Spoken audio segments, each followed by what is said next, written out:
Our kids were a mix of boys and girls between 7 and 10 years old, so they had no trouble getting along and playing together. Then, early in the afternoon, they asked if they could go play near one of the nearby caves. Hal and I had checked it out earlier that morning and found a wide opening with a slim tunnel stretching into the darkness at the back.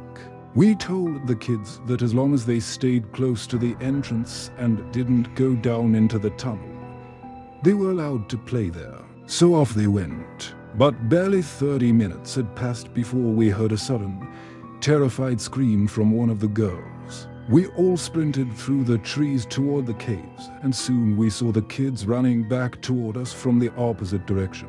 Some were in tears, others looked absolutely horrified. But every single one of them described the same thing. They said they'd been doing exactly what we told them, playing near the cave instead of inside it, when they suddenly saw a man creeping out from the darkness of the entrance. They knew enough to keep their distance from strangers, but they said this man looked so unsettling that they froze for a moment, ready to run at any second. My daughter said they all just stood there staring as the man stepped toward them. He asked if they wanted a free tour of his cave, and when they said no, he tried insisting that he was a friend of their parents and that we had asked him to watch them. The kids might have been young, but they weren't completely gullible.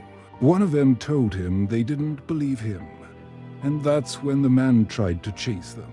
I wanted to ask 100 questions, but at that moment, all Hal and I cared about was knowing where that man had gone after pursuing them.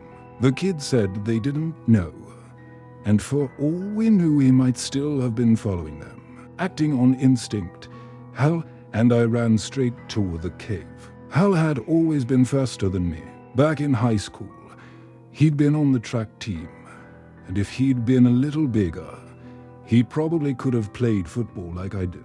So that day, he sprinted far ahead of me and was at least 20 feet in front when he finally caught sight of the cave mouth and the man who had nearly grabbed one of our kids. I heard him shout, "I see him." And then he seemed to run even faster.